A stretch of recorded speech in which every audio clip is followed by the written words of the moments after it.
Sunday, guys. How are you guys doing? It is Charlotte Cornegay coming live to you with another Forever Friends Academy episode. I hope you guys are having a lovely weekend. Thank you for being on with me. Let me give the full introduction just in case there's someone new on with me tonight. My name is Charlotte Cornegay. I'm an author, a recording artist, creator of Interact Coaching and Forever Friends Academy. This is my show of the same title, and this is the place that you can come and get fundamental principles to build your relationship in. It is the place where we like to focus on building relationships that last a lifetime and help you to get rid of the lazy loving, whether it's towards yourself or towards your partner, so that you can love to your fullest capacity and show up in the world doing and fulfilling your purpose, your God-given purpose here. So hopefully you like some of the things that you hear. If you are new again, welcome. I would definitely love to, say hello, meet you, connect with you, and hopefully you'll come back. And for my repeaters, I love you guys. I love you guys, whether you're catching the live episode now or the replay.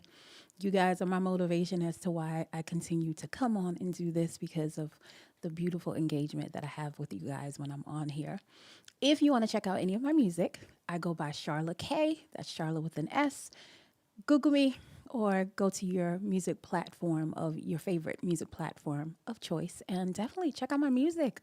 I love my music. I'm proud of what I've put out so far, and I can't wait to get some more music to you guys. So, yeah, but you'll get love and inspiration as well if you check out my music. So, how you guys doing? Hopefully you guys are unwind with me.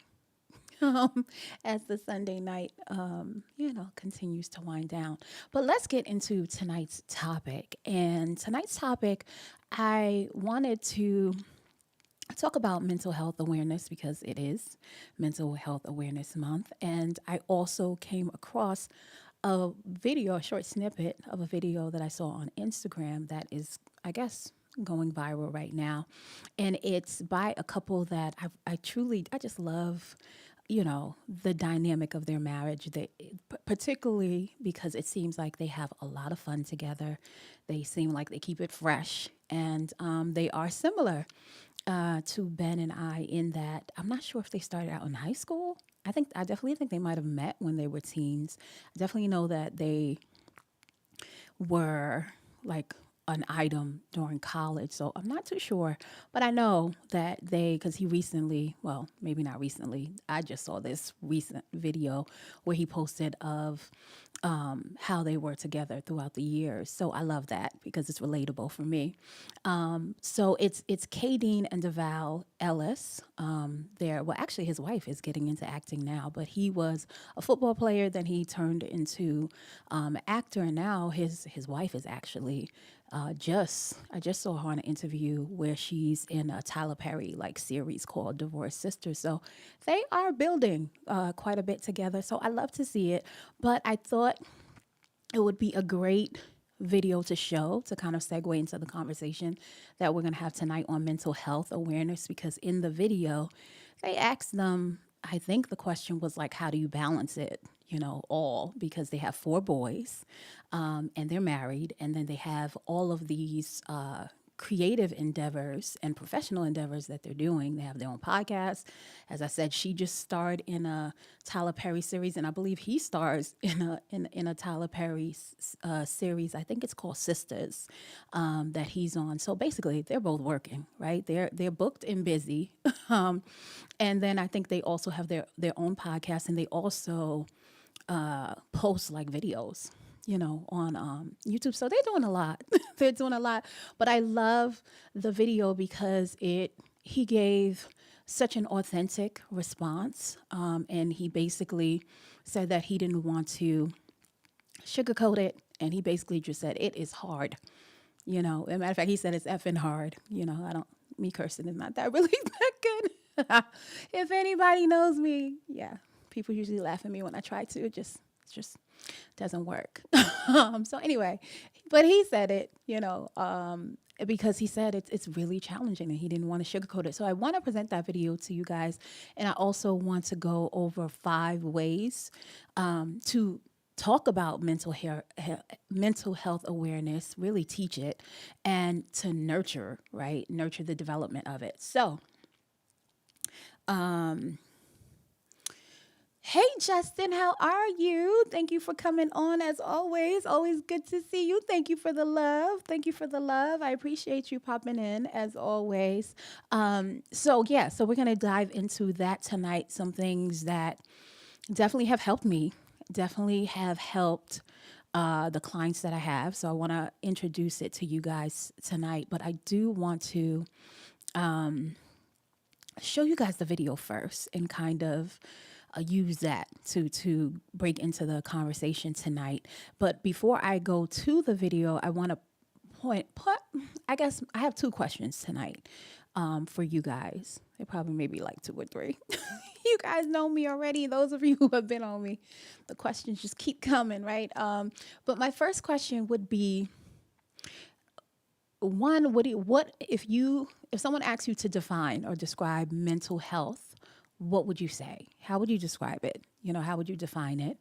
And two is, who taught you, right? Either who taught you, or was it a situation or circumstance?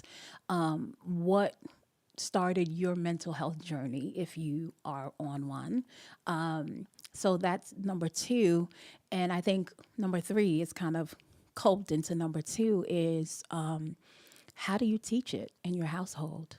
You know, like how do you, because I think for me, I think mental health awareness, a positive way to kind of talk about it is not to wait for something traumatic to happen. I know in the communities that I have been in and that I exist in, unfortunately, and of course I do coaching, so I help people. Even though I'm not a therapist, it's very hard not to touch certain areas. You kind of have to find the root of a person's behaviorisms and patterns and things like that. So we end up going there anyway. But a lot of the people that I meet, their mental health journey starts off from either having a traumatic experience or having something, happen to them that then once, I guess, motivates them and inspires them or triggers them to want to go through a process of healing. So I think definitely for me in my own household, I didn't want that because I have experienced that in that way. But I didn't want for my children to have a situation or circumstance that would start their mental health journey. I wanted it to be something that we're teaching them because it's essential and it's fundamental and it's something that all of us have to navigate through this life. So definitely let me know your thoughts on those questions. I know I put out a lot, but you can think about it as I show you the video. Okay. All right. So let me play the video for you guys. And then after that, I will, of course, show you guys the QR code, because if you want to talk to me face to face and you don't want to type, I would love to see you face to face on the screen and you can talk to me. All right. So I'll show that after I show you guys the video of Kadeen and her handsome, husband, Deval Ellis. And definitely want to know your thoughts on, the video and what they're saying. So I'll play that and I'll be back. Been particularly challenging, I think, for us to be able to navigate the space of balancing work. Yep. You okay? No, it's just that question. I was just talking to Josh about. I'm want to be honest. It's just hard. It's not easy. It's extremely hard. I'm sorry. Sorry. Okay. I am okay. It's just hard, like, to balance everything. I be trying my best. My wife be trying my best. We be exhausted. Like, I want to be honest. I can't sit up here and be like, we have a village and everybody. No, it'd be hard. Be hard, and it takes a lot of faith. I'm sorry. It's just, it takes a lot of this. Like, there's a lot of times you feel like you don't got nobody else. You solo. You in this by yourself. And I can look over and I got my. Mm-hmm. I don't got two kids and I'm exhausted.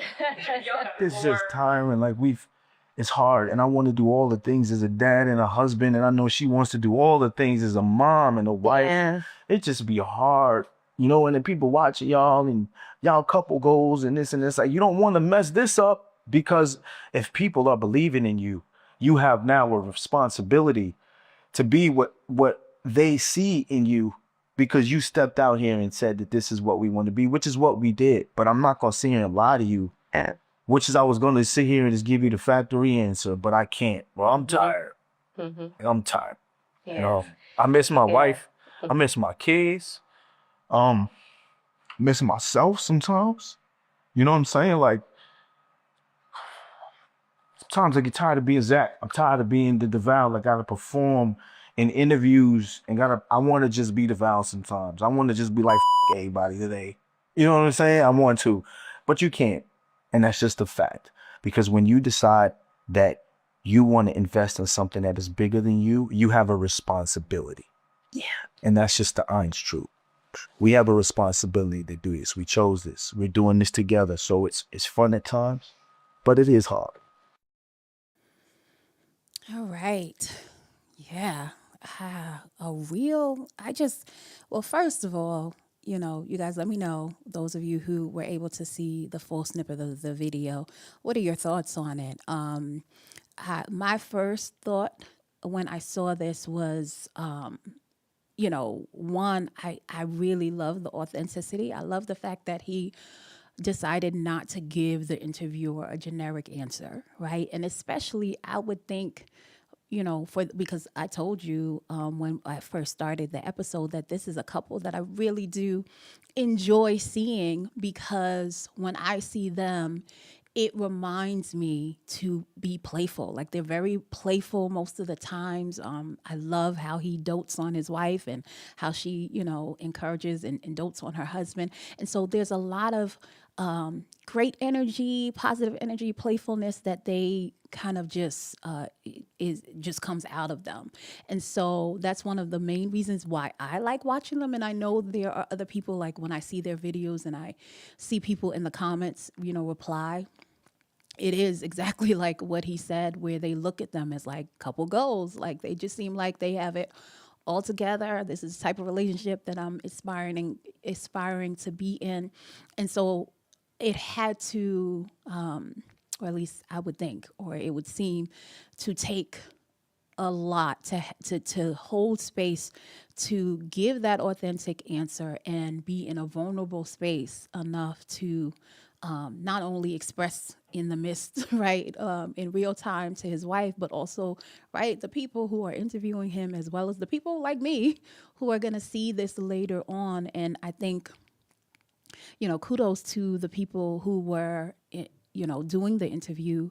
And I'm sure they got their consent to be able not to edit, right? Because anyone who has done interviews before, you can edit that bad boy up, right? To only show the parts that would show the person who you're interviewing in the best light possible. So I love that. Hopefully they received their consent and they said, you know what? Nope, let's show it, the raw the raw deal of how it really is right now for us and what we're experiencing in real time. So I loved it. I love the authenticity. And I think the second a part of it that I loved, and I had seen some people say, I didn't really go into it, the videos.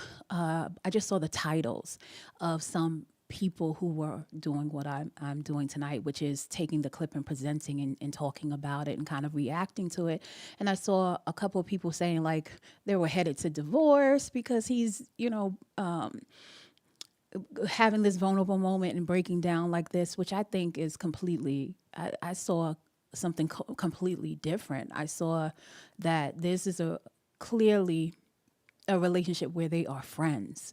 And I could see that because the second thing that I loved about the video is his wife's attentiveness to him, right? You can see in the moment in real time because, right, she's answering the question and he kind of cuts her off because he's like, clearly I can't hold this in anymore. And I don't want to give again, a generic answer. And so the first thing was, one, she wasn't upset that he had cut her off in the moment. And once she saw that he was now becoming vulnerable and exposing himself, she was completely just attentive to her husband. Forget about who the interviewer was, and the fact that other people are going to see this. I just thought that was such a great reflection of the strength of their relationship, because some people would feel like in the moment, like, okay, you completely blindsided me, because your vulnerability is your story, but right, he's exposing and being vulnerable, exposing, right, the dynamic between both of them and in their marriage. So it's very hard and can be challenging for a lot of people, in that situation, to not personalize their partner's condition in that moment, and find offense or want to protect, their selves or the image of their marriage.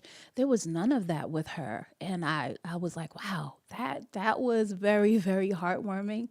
And you can see that's a testament of the strength of their marriage. So I don't think of it at all, in that way. I think it's the complete opposite. I think that they have such a strong relationship because she was so locked in on her husband and wanting to hear what he had to say, and wanting to make sure that as he's processing this out in real time, that he is okay, that his well-being is okay. So definitely those are the two things that really, really stood out to me in that video, and why I thought it was a good video to kind of talk about mental health awareness. So again, there's some new people in here. Hello, it's Beja. How are you? Dame Beso, love you, sweetie. And Impress, I'm probably spelling that wrong. IMPRSHUS. Welcome, because I don't think I'm pronouncing it right. But if it is your first time and the show, welcome. Thank you for popping in. Tonight we are talking about 5 ways to teach and nurture mental health awareness in our relationships. And some of the questions that I put out for the earlier participants, feel free if you want to answer the questions, contemplate on them, etc. Is one, what is your definition of mental health? What is your definition of mental health? And how did you start your mental health journey? Like, right, like, was it taught to you by someone? Was it something that occurred, an event or circumstance or situation that happened that helped you start on your mental health journey? And if you are on one, how do you now pass along that knowledge, right? So if you're a person who is married, how do you, teach it? How do you make it cultivate an environment where mental health is something that is a central focus in your relationship, your marriage, in your household? Even if you're not married and you might be a single parent, or you might, just within yourself and other family members, how is that even something that is a central core focus in your household? So some of those are some of the questions that I have. So while I wait for you guys, and before I start breaking down my 5 ways that I have for you guys, let me put that QR code up for anyone who might want to talk to me face to face. All right. I always say, talk to me nice, right? If you are, camera ready, definitely want to come on. I would love, don't want to type, which I totally understand. Definitely come on and share your thoughts with me. I would love that. So let me put the QRC code on for a moment to see if anyone just scanned the QRC code, and you can join me live right now in real time.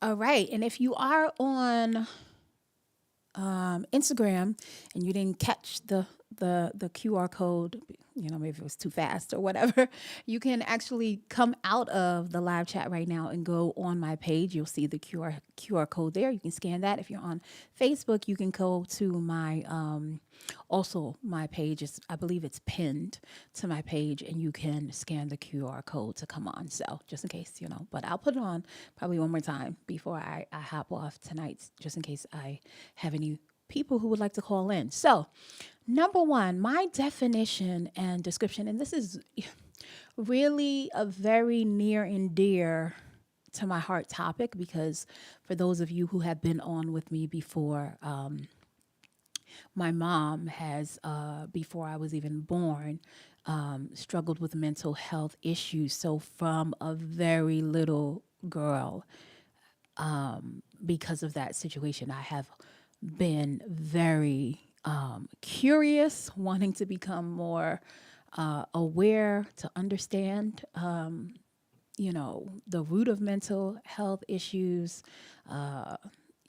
just so much. I literally used to, when I was 9, I believe 9 years old, I would go to the library of my own fruition, right? Of my own, like no one told me to. And I would go to the library and actually look up, mental health conditions, because I wanted to know, what was this condition that could be so pervasive in a person's life that it would cause them also to not be able to show up right in their loved ones' lives. And so I literally used to write, like not write, but even though I did write, I remember writing a letter to the president. I did when I was younger. That was, my grandmother told me to do that. But I literally was researching so that I would know what to put in the letter, to the to the president, in regards to the situation that my mom was going through. And I would literally read clinical journals, to try to find out. And I didn't really know. Now looking back at it, I'm like, oh my gosh, Charlotte. Like, what 9-year-old is doing that? And I literally was reading it and understanding it and absorbing it. I think because it was so connected to me that I just was able to kind of like absorb it. And if it was words that I didn't know, I'd have the dictionary next to me and I would just look up the words that I didn't understand. But I didn't realize how like very advanced and phenomenal that was until looking back at it. And fun fact, when I graduated from college, I graduated with a communication studies degree. In my last year, I actually did an expansive paper on schizophrenia, and just talking about not only that, but that was one of the main mental health issues that I was talking about in the paper. And I was also talking about how the mental health industry doesn't really know how to fully kind of really handle the patients, and I would say that they medicate a lot of people and they don't deal with the patients holistically. And a lot of it, my professor was like amazed at the paper. She didn't know that I I had been studying this for so long, because it was such an intimate situation, life circumstance and situation for me. And she actually said, "This is brilliant. I'm going to put it in." A journal, a medical journal, guys. Right. And I mean, at that time I got married, I was still in college. And then by the time I graduated, I was pregnant my last semester of college. So even though she said that to me, I was like so done. I just wanted to be like, okay, I just want to graduate. I didn't even see it as like a full circle moment, right? Because I had been researching this pretty much so much of my life that now it's a full circle moment that I am actually in the space to now, right, be put in a medical journal for something that I wrote. I didn't even put that together until afterwards. I think I was just like done. Like, okay, I'm pregnant now. Like, let me just graduate and get this degree and then, go into motherhood. But I think now I'm looking at like it's amazing. Now I'm sad because I tried to go back to see and get, because she told me you can get a copy at then near the end of our semester, she said you can get the copy of the journal, and I didn't even, guys. I'm sorry. But anyway, hey, Emily, how are you? We're talking about mental health awareness tonight. Some of the questions is how would you define mental health? How did you start your mental health journey?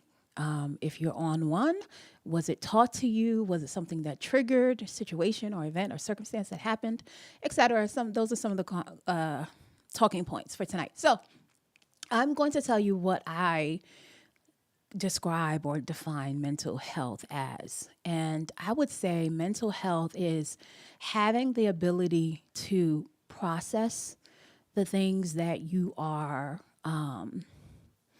experiencing or going through, and being able to process it and use it to serve you and then let it go. Because I have found that when it comes to like mental health issues, and again, this is probably because it's very close to my heart because I've dealt with it and I've seen the process of my mother going through her own mental health battle, and then also, in the coaching space, you do, help people process certain things, and you see some of the mental battles that they go through. And one of the things that I see that is consistent is that when we as people are not mentally healthy, it's oftentimes that the things that we either have observed, things that we have either experienced, or even things that have come into our own minds, right? It stays stuck there, and it causes like mental loops in the mind. And those mental loops, when they cause us to kind of either say stuck in a certain mindset or stuck feeling a certain emotion that is attached to a certain experience, then when it starts to prohibit and thwart, right, the evolution of our own existence, right, our ability to navigate life and go through challenges and process things and still be able to, like I said, be able to process it, allow it to serve, whatever space, right? Whether it needs to serve something that we need to build in our character, whether it needs to serve something that needs to be, either understood in the heart space, etc. If we don't and we hold on to it, it continues to kind of loop in the mind, and then it starts to affect, like our very existence. And what it mainly does is it doesn't allow or afford for us to be able to live in the present and seize the present and allow for the present to, allow us to naturally evolve or naturally progress to the next stage or the next step. So that's why I define it like that mental health is when you can process the things that you are observing, the thoughts that you're having, the things that you're experiencing, situations or circumstances that you're going through.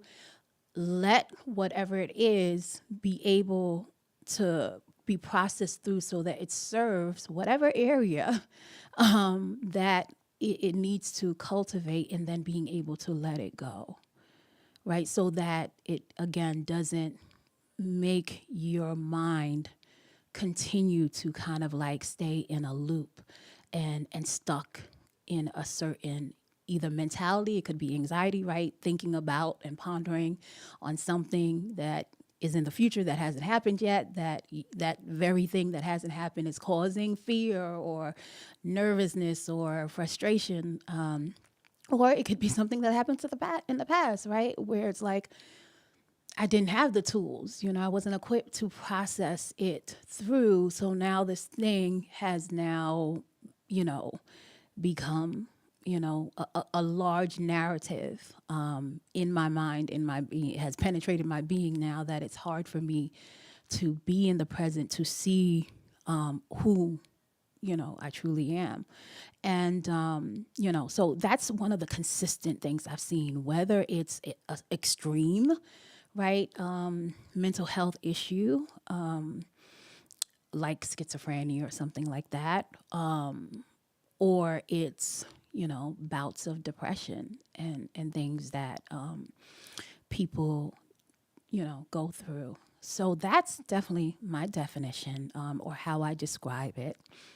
And let's get into the five things that I have, seen really help, first and foremost, myself.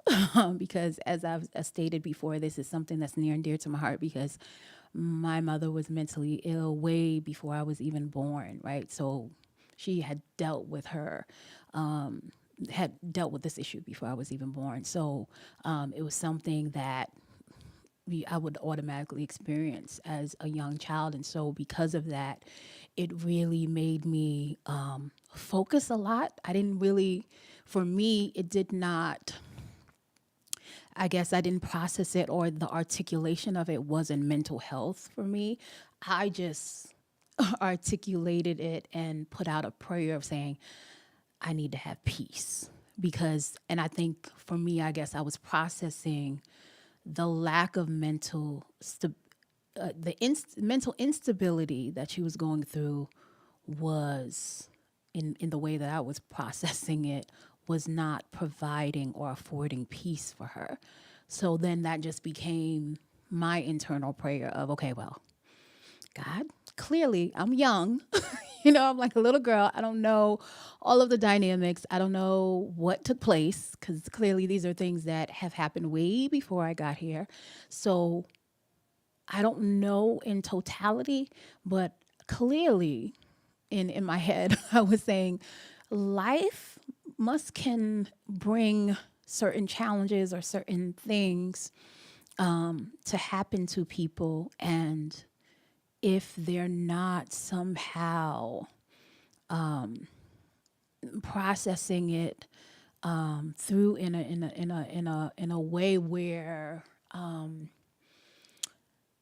they're not just sitting in a space of feeling like they're not in control of their well-being, right? Like maybe something happened, they feel like a victim, or they're just not in control of their well-being. Then it robs them of their peace. That's how I kind of internalize it. So I just remember from a very early age saying, God, okay, above all else, I want peace.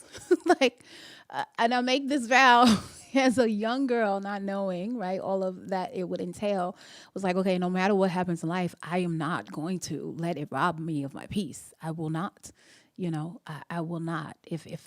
And of course, not knowing the process and not knowing if my mom was going to come full throttle, full circle around, I just was like, I guess in my heart was like, if she, seeing that this has,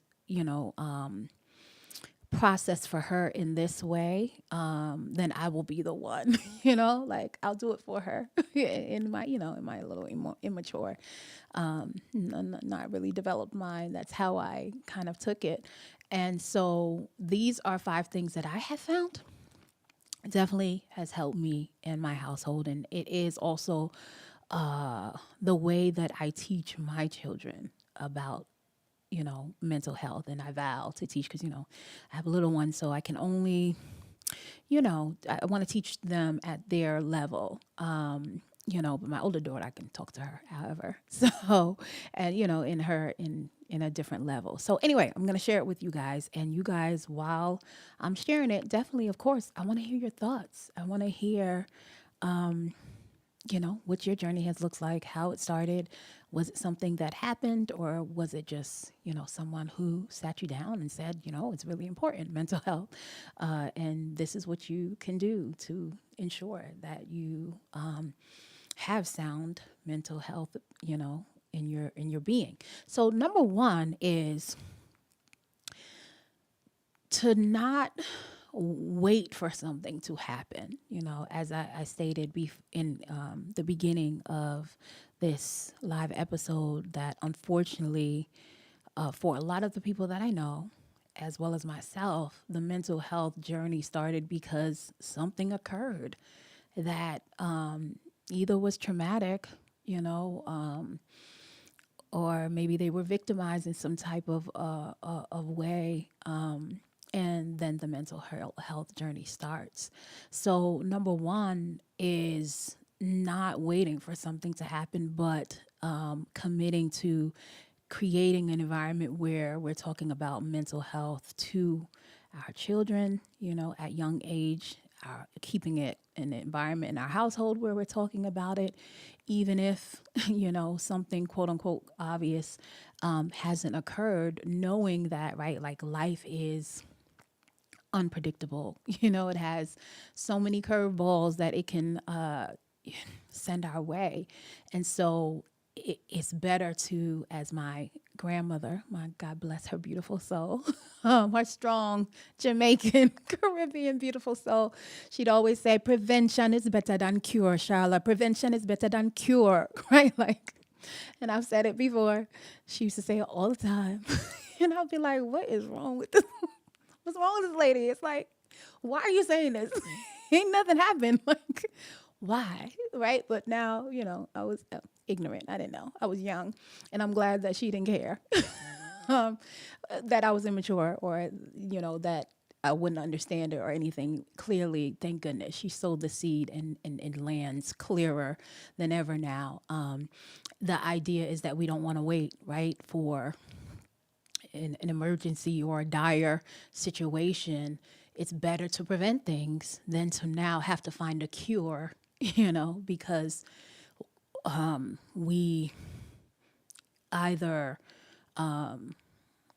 didn't weren't aware enough or didn't take enough care or responsibility to kind of nurture the importance, certain fundamental important things to teach those things. So that's number one, is commit to having, an environment in your household, teaching your children, talking to your spouse, talking to your loved ones, where we're talking about mental health, and that we don't want to wait for a circumstance to happen to now trace the root of, right, this mental instability that is coming, about within us, or, or upon us.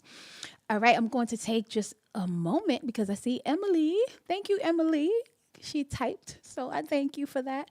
She said, okay, so about my journey. So I've been dealing with some issues, and I lost a friend last month. Oh, I'm so sorry to hear for your loss. My condolences, Emily. And she said, because of them, they weren't anger issues, they were different. And so I just want to get better. And yes, don't wait. Well, first of all, thank you for sharing that with me, because that's, being vulnerable. Losing someone in your life that's just one of those things, right? Like, no matter what. My grandmother passed away when she was 90 years young, and she was just a person that honestly was so strong, even in her, of course, her body getting weaker, she just had such a feisty personality to the end that she kind of just had the mentality like she's gonna live forever, even though we know, right, we don't.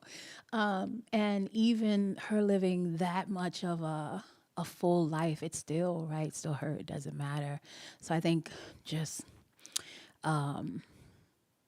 you losing any type of loved one, it's just one of those things that, if even though right, that that's a process that we're all going to go through, it still is very challenging. So first of all, thank you for expressing that, and sharing, your process as you're going through it. So yes, I hopefully some of these other things that I will explain tonight will also give you some tools in your toolkit to kind of like process through what you are feeling in the moment. So that's number one. Definitely create an environment where we're talking about mental health at a very early age, especially for our children. Number two, I would say, that has helped me, and this one kind of came about where I was dealing with a client, and as I was dealing with the client, I said the statement, because in the conversation that I was having with the client, there were certain things that we were highlighting. And as I was talking to her, the things that we were highlighting were things that are like on the emotional plane. Like you can have kind of bitterness, resentment in your heart for certain things that either aren't taking place in the relationship that you have, that you feel like you need. And when, as we dug in deep, I was connecting the emotional experience that she was having to a spiritual condition. And at first, she was kind of resistant from it. And I remember her saying to me, it's like, oh, that seems like very, we're talking about emotional thing, and I'm letting you know this is how I feel. So to kind of highlight that it's a spiritual thing that's connected to it too is kind of, that's just like mean, or, and I said to her in the conversation this statement. I said that your spiritual condition pulls the strings for the emotional and the mental plane. And let me say that again because it's layered and it's heavy. So I'm going to say it again. Your spiritual condition pulls the strings for your emotional and your mental state, right? And so if I can give you a visualization of that, you know how you have puppeteers, right? And then, you have the puppeteer and they have like, think of like old, not like Sesame Street today. Think of like old school Pinocchio or something, right? Where you have the strings and the puppeteer is like, making the puppet move and things like that. And so I was saying to her, it's hard for us to detach and compartmentalize how we're processing things in our emotional plane and our mental plane without putting in regarding our spiritual condition, right? And so maybe to hopefully give a simpler example. If you are, right, because not everybody is a believer, but I am, so I can kind of use this example. I have found that the more, right, that I am connected to God and in tune with God, it affords me to be able to kind of appropriate and process through without like resistance, without condemnation and judgment and personalizing my condition in the moment. Once I am kind of tuning into the reality or the truth of my original state, that I am a spirit that is navigating this world, in a physical body. So I think the example that I'll give you guys that hopefully makes it a little bit more practical and to understand it is I'll always go back to that first initial encountering for me to know that there is a God and that love is really real and that it really, once love is in you and it fills your space, there's no other negative emotion that has strength to coexist with it. And so I always tell you guys who have listened to me before that I had that miraculous kind of experience when I was in a state where I had so many voids because my mom wasn't present and my father had passed away. And, the story, I've said it many times, on the left was like, okay, you in this moment can repeat all the dysfunction that you've seen before, that, the broken home that you were born into has kind of like allowed for certain dysfunctional activities to occur, right? Or you can choose what's on the right. And as I've stated many times before, it felt like just light, warmth, and love. Very unfamiliar to me in that moment. And nothing was happening, folks, right? Like I was just lying in my bed in the dark. Nothing was happening that I could see tangibly, but something in my heart and in the core of me knew that something was going on, even though I couldn't tangibly see it. You know how like our other podcasts We were talking about tangible and intangible value in relationships. Like there are certain things that you can kind of just see, like, okay, how much does that person make? Are they tall? Are they short? Are they attractive? You know, what kind of body type do they have? You know, things like that, right? Are they giving you gifts and things like that? But then there's intangible value that you can't see, that in the relationship is like continuing to keep the relationship going in such a concrete and foundational way, right? Like patience, honor, certain things that aren't always so easily seen, right? Those are intangible values. So in that same way in life, just like there's intangible value, there are also intangible, invisible vices and things that also, right, will come to attack us, in our daily lives, right? And we know that to be true in just a simple way of sometimes you can be having a great dandy day, nothing occur, right? No situation to trigger you or anything like that. And then all of a sudden, like just a swamp of sadness or anger, like what Emily says. It's like, where did you come from? Like nothing happened, that I can obviously or tangibly see. So where did this come from? Right. And so in that particular incidents in my life, nothing was tangibly, physically, outwardly, obviously happening, but something in my heart said, man, in this very moment, you're going to make a decision. It's going to pivot your life. And thankfully, in that moment, I chose the love. I chose the unfamiliar thing. I chose the light. And when I did that, along with the feeling and the experience of being filled completely with a love that was foreign to me because I was waiting to feel that from my mother and father. I had the experience of it, but also what came with it was a truthful mindset that said, if your mother and father was here to love you like you think they should in the most appropriate manner, where would they get it from? And I heard it as clear as day from God the Father, from you. So what are you really looking for? I'm looking for love. I'm looking for, and if you receive love here, all goodness is going to come from that source. So I promise you, if you release it, you don't hold on to the form that you're holding on to experience it, then you'll open up your eyes and you'll see all the different, right, angels that aren't so that would for me would provide intangible value, right? Because the tangible part of it is me saying my mother, my father, they are the ones who are supposed to give this to me, right? That's outright and that's obvious. But if I keep that mentality in my mind, even though that's not what is occurring, right? And forget about their backstory, forget about what my mother went through, forget about what my father went through. And I am the main, right, character in the story of my life. And therefore, I want it, right? I'm only thinking about that. I'm not thinking about their backstory that has nothing really to do with me.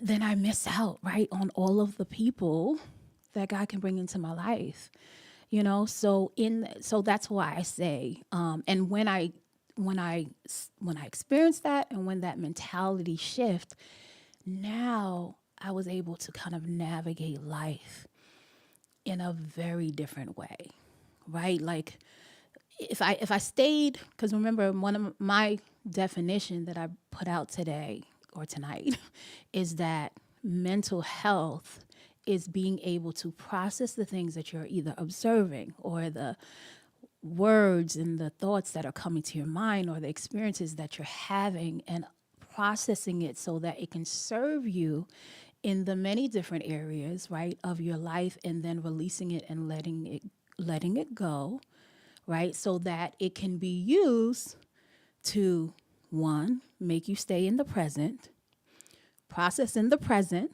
Two, that processing in the present will help, right, the natural progression, the natural evolution of your existence, right? So, because if we don't, and then we get stuck in a certain mindset, and then it becomes a mental loop in our mind, then we are held captive either by the future anxiety that comes with thinking of things in the future, or get imprisoned by the things that we've experienced or have happened to us in the past, right? And so I would have been blinded, right? If I said, oh no, only my mom, only my father, nothing else, because that's what it's supposed to be, and I'm a victim here. So I don't want to hear from no one else, right? If I do that, then I'm walking with blinders, right? And then I can't see. So my spiritual condition in that moment, right, is going to kind of dictate how I am going to emotionally process this thing that I'm going through, how I'm going to mentally, my mental aptitude, my mental awareness, my mental capacity, and how I'm mentally processing this experience that I'm navigating. I tried to make that simple. I don't think I did. So I'm so sorry. I'm so sorry, guys. Ah, I'm so sorry. I'm trying. But hopefully it landed. Emily said, oh, yeah, and I would feel sad all of a sudden due to the bully in my mind. Yes, Emily, thank you. Okay, so thank you, Emily, because at least it's making me think. Okay, something I'm saying is landing, right? It's hard. It's challenging sometimes to try to break down a very complex process, but I have been. I'm equipped. I'm equipped to do it. just bear with me, folks. But I do believe God has equipped me to do this. That's why I'm on here coaching. I coach people, private clientele, and things like that. So I'll get better as time. But because Emily said that, something landed. So I'm grateful for that. So yes, all right. So number one, do not wait for something to happen. Mental health is something that we all are going to have to deal with just because life is unpredictable, right? You could have a beautiful holistic family, mother, father, nuclear unit, great. They're aware of you. They take care and nurture, all of that good stuff. But no matter what, right? Life is unpredictable. Things are going to, we're going to experience things are going to happen that we are going to have to process, right, through our mental plane. And we want to make sure that we have a healthy state to do that, right? So cultivate and nurture the environment to talk about mental health and mental awareness before something happens. And two, your spiritual condition pulls the strings, right? It is the puppeteer of how you emotionally process and mentally process certain things, right? Number three, that I would say, which I absolutely love, I usually give an example to my clients when I do this, but I will say the statement and then I'll give you the example that I give them, right? So a part of that spiritual conditioning that we were talking about, it means do not allow, right? Remember we were talking about like the mental loopholes, right? Or mental loops that we can go through that cause mental instability within us.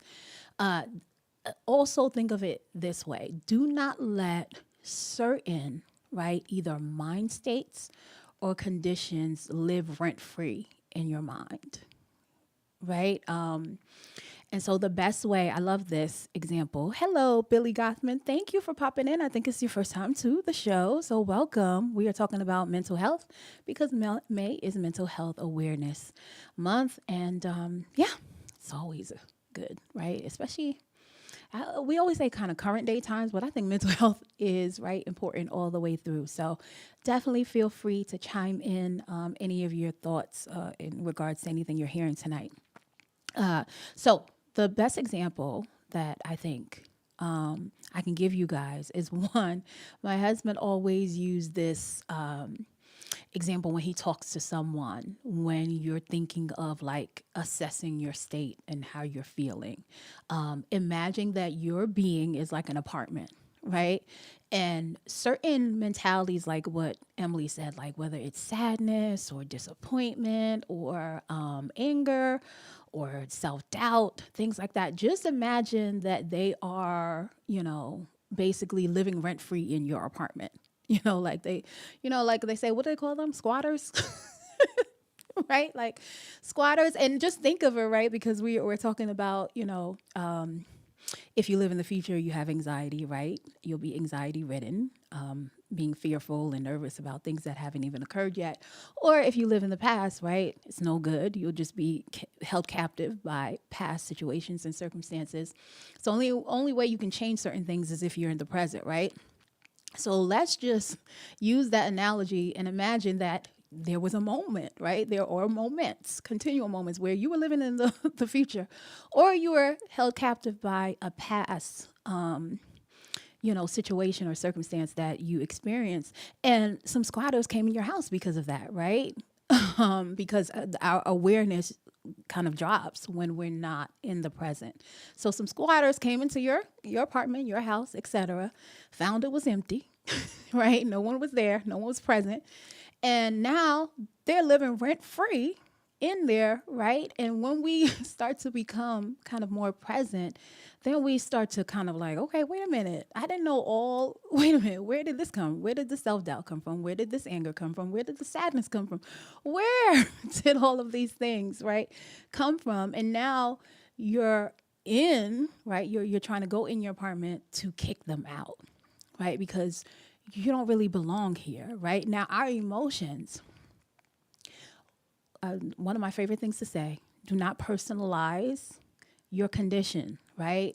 I just had a Forever Friends Academy, offline, my private community, a coaching session. And that was one of the things that we really, really, really spoke in depth about, not personalizing your partner's condition, but for sure, don't personalize your condition, because the beauty of us being here is that we can feel all of these different emotions, right? And the second example that I gave you guys, of stating that our spiritual condition pulls the string, right, for how we emotionally process things or how we mentally process things, right? Once you know that primal, innate, inherent type of condition, that you are a spirit, and a spirit has an eternal state, it's not transient, right? And that's the beautiful part about love, or when you receive love and you understand that God is love, it's not transient, it's literally eternal. And so when you take those things on, it's no match for any other type of emotion that you can experience or feel. And so when you have the understanding, then it's like, okay, it's more of opportunity, it's more of your capacity and your ability to be able to go through all these emotions, but not condemn the emotion or personalize your condition as you're processing it, right? So another example that I will give, which I absolutely love, and I've heard back from my clients that they also love it, and it helps them kind of process through their emotions and appropriate their emotions, as well as how they mentally kind of process things out. I always say, act like you're on a highway, right? You're on a highway, you have different cars, right? Some of the cars are Maserati, some of the cars are think of, Lamborghinis, the fastest cars you can ever, and most luxurious cars you can ever see, right? Sometimes the emotions that we have in life are very high like that, right? And those high, positive, exciting moments, they seem at times to be so fleeting, right? Like you just trying to hold on to it, but it doesn't last, or, you're looking for the next high moment. So imagine that, feelings in life, happy, excitement, etc. The ones that we want to hold to, they're like that, right? And they pass by. And then there are other emotions that are kind of akin to if you are, getting your first car, and maybe you don't have a lot of money to get the car. So car is like a putt-putt. At least that's what we used to call it. If the car was like, it got you from point A to B, but you didn't know if it was going to break down in between point in A and B, right? And so sometimes the emotions of like what, Emily has said, like sadness, or, depression, bouts of depression, disappointment, right? Those feelings aren't like the Lamborghinis, and the luxurious cars that in the high moments in life. They just seem like they just putting along and taking forever. to get right through the throughway or through right the highway that it's on. And we want to try to hurry up to get over this feeling because it doesn't make us feel good. It makes us feel uncomfortable, and I always tell them what the emotion will try to do is try to make you put out your hand so that you can be a hitchhiker, so you can hitchhike with the emotion and get in the car. And you're not going to ride off into sunset. You're going to ride right off a cliff, right? Because we're not supposed to personalize the condition. We're just supposed to allow, right? Experience whatever it is that we're feeling, right? It's not, you shouldn't resist feeling anger, right? Emily, if you're still on all the things that you're feeling, whether it's anger, whether it's sadness, all of those things, you do not have to resist that emotion, right? Because it's the emotions can be indicators, right? Be indicator that you are processing something, indicator that you are going through something. So it's fine to understand that it's an indicator. And I'll tell my clients, the emotion, just imagine it is, instead of getting in the car and hitchhiking to get in the car with it, just let it be, a male man or a male woman, right? And give you the message, right? Let you understand what the indicator is, I always use this example, just like if you're feeling pain in your leg, you're not going to say the pain is the diagnosis, right? You're not going to say, oh my gosh, this means I have, a fracture or, no, you have to go to, it's an indicator. It's saying definitely we're feeling pain there. Maybe we should go to the doctor, have someone look it out, look it over and assess and things like that, and then properly get the diagnosis, right? So that's what the emotion is there for. But if you look at it like that and just see those emotions as cars that are passing on the highway, right? Then it kind of helps you to not personalize the condition, judge the condition, be held imprisoned by a current state or present condition that is literally constructed, right, and purposed to be transient. Our emotions are transient, right? Feelings. They are not eternal states.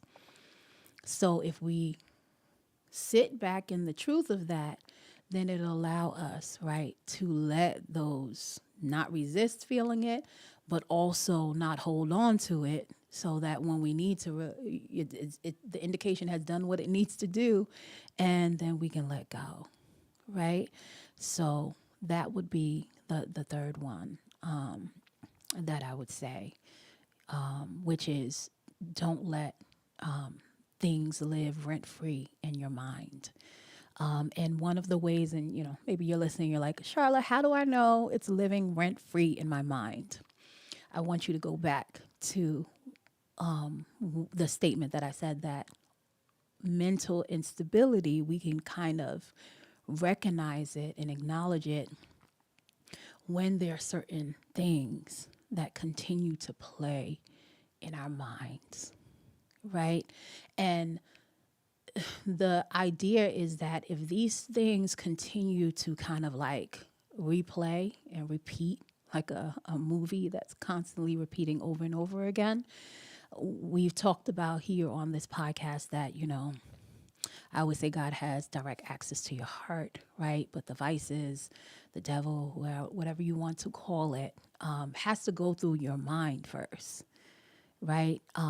There's a scripture in the Bible that says, casting down every imagination that comes against the word of God, right? And that's what it means. It means that certain things that don't belong in the heart space, because once it gets into the heart space, then it has this pull to really truly make us believe, right? Where whatever that thought process is, or that mindset, tries to lock in with your faith and your belief, and then right? If it's something truthful and good for you to serve you, then that's a wonderful thing, right? Because then your faith can you can exercise your faith to bring whatever that, positive thought or thought that's going to help you build your character is going to help you become more of who you really are.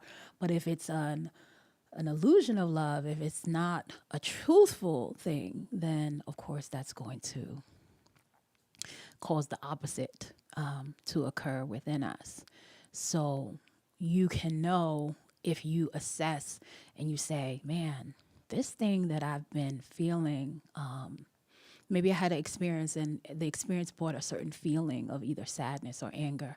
And now it's constantly playing over and over and over again. And I can't seem to stop this movie from repeating in my mind. And I've already stated that I don't want it to repeat, So one of the ways you can kind of look at it is you can, assess yourself and see the thoughts that have been kind of lingering for a long time. An example that I can give you is, let's say there's a woman that's in a relationship and maybe her partner has not been the best partner to her. And so certain things that her partner has done has caused bitterness or resentment inside of her.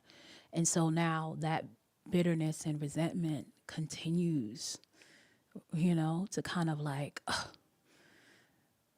become louder and louder and louder and stay within her so much, right? That if there's an opportunity where the partner now takes on a new leaf, right? Switches the way that they engage with her. She can't even take or receive, right, the new type of engagement. Even if it's something that she's prayed for and that she's wanted, that resentment, that bitterness, because it has compounded and it has been replaying and replaying in her mind, and trickling down to the heart space to where she believes it, that no matter what in real time the partner does that is opposite, that is different from that movie that's repeating, she won't be able to receive it, right? So when we see that, we'll that person can say, okay, I need to work on this resentment. I need to work on this bitterness that I've been feeling because I see that it's causing and blocking me from being able to receive from the person I love in real time. Even if it's a prayer that I'm putting out that I want to experience, it's causing me to swat it like a fly away, and not receive the love and not receive the goodness because my mind won't let me believe that it's real, that this person is possibly really changing, that they're demonstrating something different to me, right? So she's held captive in the past instead of being able to be in the present and receive what's going on in the now, So you can kind of use that. I love how Emily put it, the bully in my mind, because it really is like that. I often say that we can be the judge, the juror, the jury, the jurors, and the attorney of our own of our own state. We really don't need a lot of other people because unfortunately, we can become all those things, the inner critic, of our state and our condition and our processes. So, it's the process of silencing those inner critics that don't serve you, right? So whatever example hit home, hopefully one of them did, whether you're like, okay, I'm going to imagine that my body's in an apartment and I got these squatters sitting in here of self-doubt, of disappointment, of sadness, of anger, without reason, right? And I don't want it to live rent free anymore, right? So that means that, okay, I need to come into a present state of what's going on now. What is going on now that I'm not honing in on, that I'm not keying or focusing on, that has the potential, right, to readjust my state so that I'm not stuck, in a certain mind state or condition, because I'm not built. We as human beings aren't constructed, to stay stuck. in a mind state, right? Where we have a certain again authority and power because you are a spiritual being navigating this earthly plane in a physical body. But once you, as I always like to say it, and as I stated in my book, Seven Stages of Love and Relationships, you if you filter your experiences through the light of God's supreme love, then it allows, right, you to maintain the truth of what love is. And then that allows you to kind of process and appropriate the experiences that you're having within that light, right, instead of outside of it. So we have those three, and I feel like, geez, maybe I should just said three. I feel like those three was a lot. you know, was a lot. I'm like, I don't know if I want to put the other two out there. Maybe it just be a part two, and I'll come back, and do the part two because simplicity was one of my words for the new year. But this conversation doesn't feel too simple. So for that, I don't want to overwhelm you guys with the conversation. So I think those three were a lot to chew on, and I think I will do a part two to put out the other two that I was also thinking about presenting to you guys tonight. So yeah, let me know what your thoughts are in regards to the three that I put out tonight, and definitely also, the definition that I put out. What are your thoughts on? Because of course, I didn't Google it. It's not the definition or description that you would get, from Merriam-Webster dictionary when it talks about mental health. It's more so, like I said, what I have kind of experienced experientially, and also, having also dealt with either clients or people, other people who have dealt with mental instability and mental health issues. Those are some of the reoccurring things that I have definitely seen them deal with. And I've seen how it has caused them to kind of remain, stuck and stagnant. And mind you, I don't think this is something that, I think we all have to deal with that because we go through certain experiences, and it doesn't have to be extreme, right? Of course, there's variations. There's different degrees, right? There's definitely extreme mental illnesses, and then there are just things that, honestly, all of us kind of process through and go through. And so I think the idea of, mental health being, again, your ability to process the things that you're going through, process them in a way where they serve you in certain areas and certain compartments, in your life, and being able to let it go so that you can stay and remain in the present, so that it can cause you to progress naturally, right? The natural progression and unveiling of who you are. I don't think any of us avoid of that process.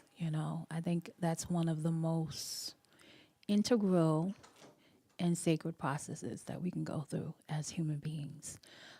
So hence why I think the conversation is so necessary to have at the most smallest, age possible, because I don't think it is a process that any of us can negate, so trying our best, to provide the skill sets and the relationship skill sets and tools to the best of our ability, and apply it and demonstrate it to the best of our ability is a good thing.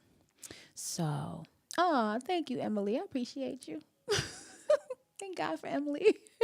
She said, I thought your lecture was a great, Charlotte. I appreciate it. I appreciate it.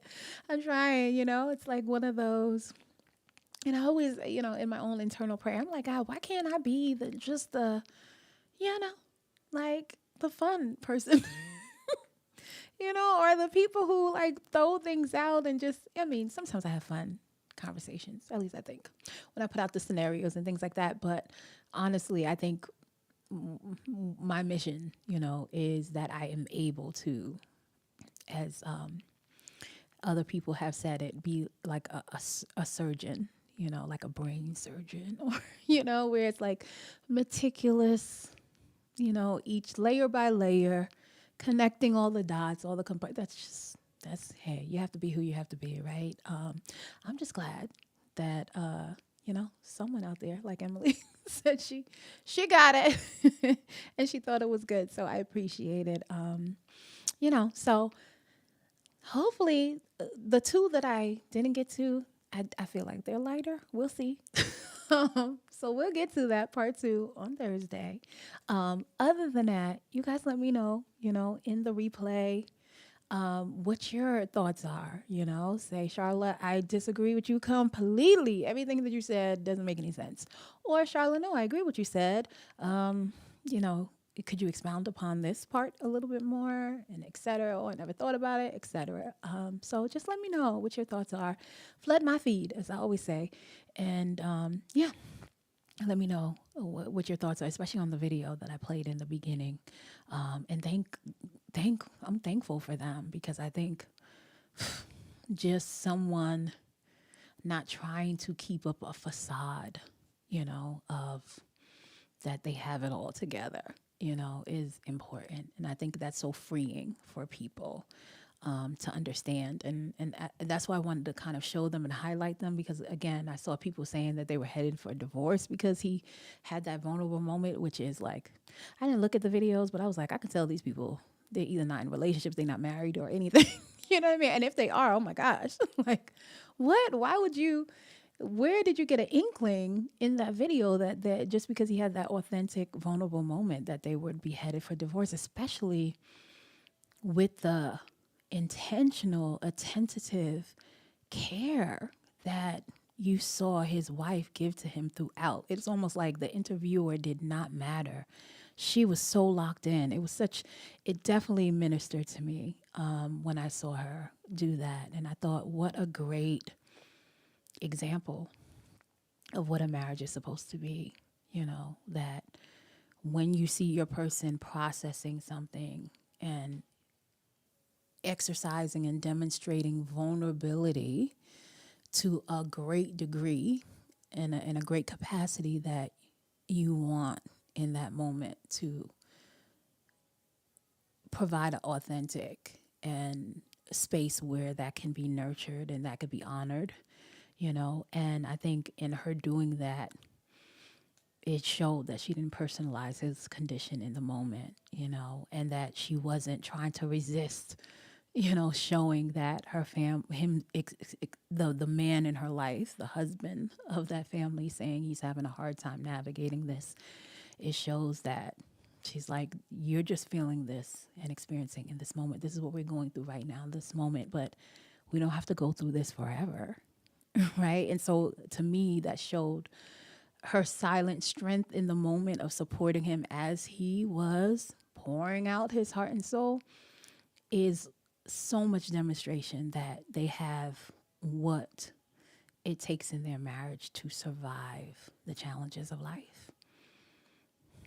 So hopefully, again, you guys enjoyed the conversation. You heard something that you liked. If you did, go to my Forever Friends Academy YouTube channel, hit the like, subscribe button, spread the content, because there are a lot of people who, are dealing with a lot of, mental health issues and mental instability. And I would definitely love for them to be able to hopefully come across my show and equip them with some tools that are tangible, that can help, So, as always, thank you for your time, your energy, right? Some of the most priceless sources of currency in this life, right, is your time, your effort, your energy. put towards me. So if you came in for a moment, if you came in and stayed the whole time, like Emily, I appreciate you. And until next time, always remember to live, to love freely. And we will talk soon, folks. Have a great, great, great, great, great evening. All right. And a great week. Start to your Monday. Bye.